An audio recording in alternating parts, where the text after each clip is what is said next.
नमस्कार, मैं हूं सुनील शर्मा। महासेवा न्यूज में आप सभी का स्वागत करता हूं। खास सब्जेक्ट है रीडेवलपमेंट, हाउसिंग सोसाइटी और इनकम टैक्स और जीएसटी का बड़ा इंपॉर्टेंट रोल होता है। उसी विषय पर केशव षष्ठी भाईंदर उत्तर में एक सेमिनार ऑर्गेनाइज किया गया। The institute chartered accounts of India WIRC उनका एक विंग है, उसने ऑर्गेनाइज किया। हमारे साथ में सीए विनय त्यागराज मौजूद हैं, ये बेंगलोर से हैं और इनकी टीम ने, रमेश प्रभु जी और पूरी उनकी टीम ने ऑर्गेनाइज किया है। सर, मकसद क्या था, क्या किस तरह से करेंगे? Okay, these are 2 days of residential refresh course on the real estate and especially covering the RERA, GST, income tax and the housing societies redevelopment. More emphasis on the redevelopment because redevelopment is a big subject and the topic and less number of the professionals and less clarity on this. So in order to upskill and in order to train the chartered accountant, this 2 days program is arranged. And we have got more than 20 to 25 speakers and the experts on this panel of the discussions, and 2 days about 110 chartered accountants are participating in this event. बिल्कुल 110 से ऊपर, और ये एक ऐसा माहौल है यहाँ पर 2 दिन का जिसमें काफी रीडेवलपमेंट पे और रेरा और जीएसटी पे काफी लोग अवेयर होते जाएंगे। हमारे साथ में मौजूद हैं खुद इनकम टैक्स कमिश्नर पहले के श्री संजय सिंह जी और जीएसटी कमिश्नर श्री राधेश्याम शर्मा जी, दोनों मौजूद हैं। दोनों अपने अपने फील्ड में महारत हासिल है और आज भी लोगों को अवेयर करने के लिए, उनको कंसल्ट करने के लिए खड़े हुए हैं। उन लोगों के सामने आप देख रहे हैं। तो सबसे पहला सवाल होता है, जीएसटी एक इम्पोर्टेंट अभी कानून है लेकिन अनअवेयर है लोग, तो इसलिए आज 100 से ऊपर सीए कंडक्ट करने आए, ज्ञान लेने आए कि किस तरह से इसको आगे बढ़ा जाए रीडेवलपमेंट। सर, कौन सा सवाल इस पूरे कॉन्फ्रेंस में लोगों का कनेक्ट करेंगे और लोगों को उस सवाल के जवाब में अवेयर करेंगे हमारे दर्शकों? जी सुनील जी, आपका बहुत बहुत धन्यवाद। आप अपने मंच पे आपने मुझे पहले भी इंटरव्यू किया है और हमारी बातें लोगों तक पहुंचाई है, इसके लिए आपका काफ़ी धन्यवाद। आज WIRC के प्लेटफॉर्म पे हमें बुलाया गया था एज ए पैनलिस्ट, और सब्जेक्ट यही था कि जो रीडेवलपमेंट के प्रोजेक्ट्स हैं उनके ऊपर जीएसटी की जो लायबिलिटी है वो उस पर कोई क्लैरिटी अभी तक हुई है कि नहीं, या आगे क्या होगा। तो इसमें ऐसा है कि मेरे तो स्पष्ट मत रहे हैं, कई पब्लिक प्लेटफॉर्म पे मैंने पहले भी बोला है और मैंने एज कमिश्नर बोर्ड को भी लिखा था और काफ़ी लीगल पॉइंट पे उसको एक्सप्लेन किया है कि जिसको फ्री फ्लैट्स बोलते हैं डिपार्टमेंट के लैंग्वेज, और जिसको हम लोग चार्टर्ड अकाउंटेंट या ट्रेड की लैंग्वेज में, बिल्डर्स की लैंग्वेज में खासकर जो डेवलपर्स हैं, वो इसको रिहैब पोर्शन बोलते हैं, रिहेबिलिटेशन। तो वर्ड ही है रिहेबिलिटेशन, कि जो लोग अफेक्टेड हो रहे हैं वो उनको रिहेबिलिटेट करना है।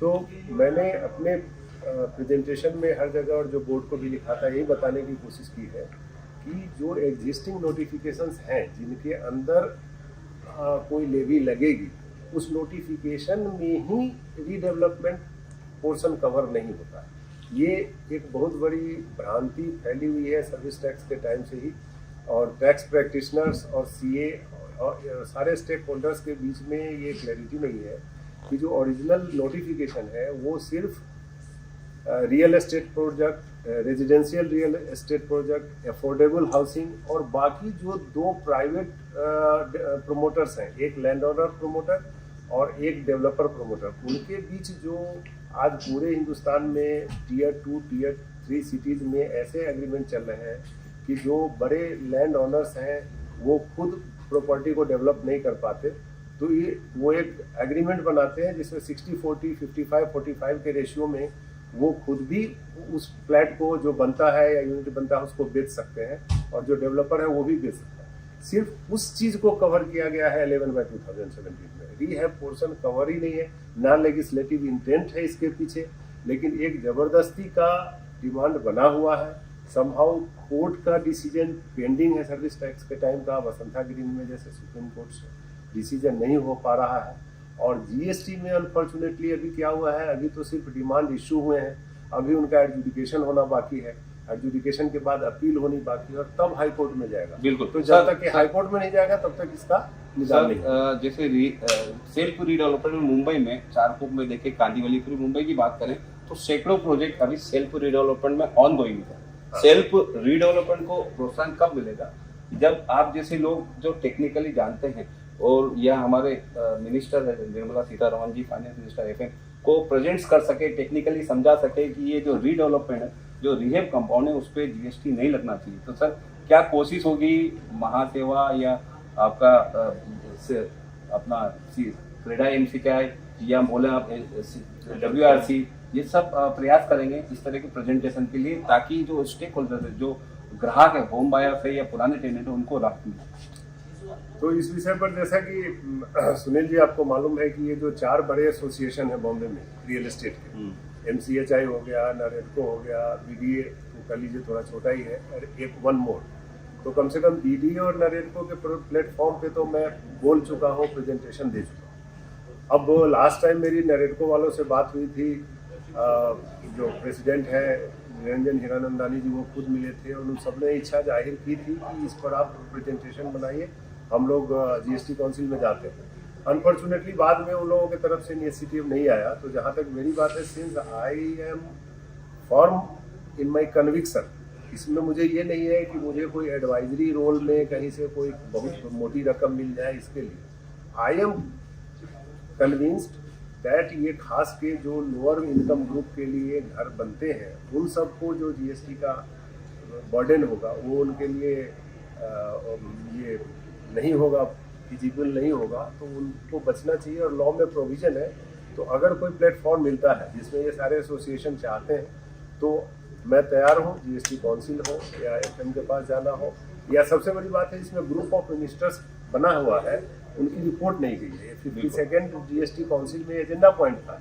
रिहेबिलिटेशन, जिसमें महाराष्ट्र के फाइनेंस मिनिस्टर भी, हाँ महाराष्ट्र के फाइनेंस मिनिस्टर, चूंकि उनका वो चेंज हो गया, आगे सरकार चेंज हो गई, तो महाराष्ट्र का ही रिपोर्ट पेंडिंग है। ये पिछली बार हमने टैक्स इंडिया ऑनलाइन के टैक्स कांग्रेस में दिल्ली में यह बात बताई थी सारे ऑडियंस को, और फिर आगे कुछ प्रोग्रेस हुआ नहीं। बिल्कुल राधेश्याम जी, इस विषय पे, जनहित के विषय पे हम लोग भी इस पे आगे बढ़ाएंगे, और FM तक किस तरह से ये चीज टेक्निकल पहुंचे ताकि लोगों को राहत मिले। हमारे साथ में मौजूद है संजय सिंह जी, जो इनकम टैक्स के कमिश्नर है। सर, होम बायर, नया जो होम बायर है, रेरा का एक इशूज होता है, पुराने जो घर लेता है तो पुराने घर को बेचना है, तो टैक्सेस का काफी रिलेशन रहता है होम बायर्स को, नए बायर्स को। क्या टिप्स इस सेमिनार में उन लोगों को दी आपने?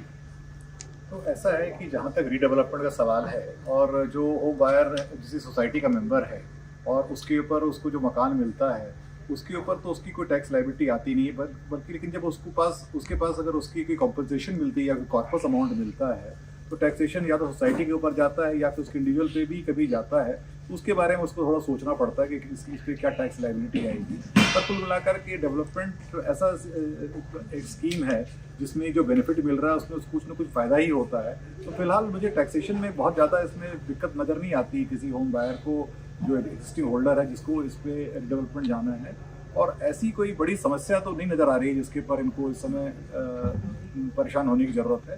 कहीं TDS प्रोविजन जरूर है, जहाँ TDS में पहले लग जाता है, TDS कट जाता है किसी पेमेंट पर, जिसको उसको बाद में उसको एडजस्ट करना पड़ता है। वो एक प्रोसीजरल और प्रैक्टिकल सिचुएशन है, पर मुझे नहीं लगता है इससे बहुत ज़्यादा बाधा है। वो अभी भी डेवलपर से बहुत बेनिफिट्स हैं और करने में भी फ़ायदा ही है। लेकिन सर, इस तरह के सेमिनार से लोगों को, होम बायर्स को अवेयरनेस मिलता है, एजुकेशन मिलता है, वो कहीं न अधूरा है। लोग को आज भी घर खरीदते वक्त कैपिटल गेन और बहुत सारी चीज़ें टैक्सेस के बारे में पता नहीं होता, तो क्या कहेंगे?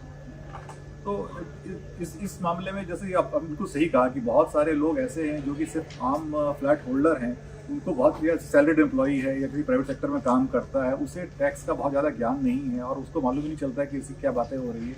वो जनरली डिपेंड करता है जो उसका टैक्स रिटर्न भरता है, कोई चार्टर्ड अकाउंटेंट भरता हो या कोई भी टैक्स प्रैक्टिशनर उसका रिटर्न भरता है, तो उसी से पूछ के करता है। और ये आपकी बात बिल्कुल सही है कि उसको डायरेक्ट ज्ञान नहीं रहता है कि इसकी क्या इम्प्लीकेशन है, क्या नहीं है।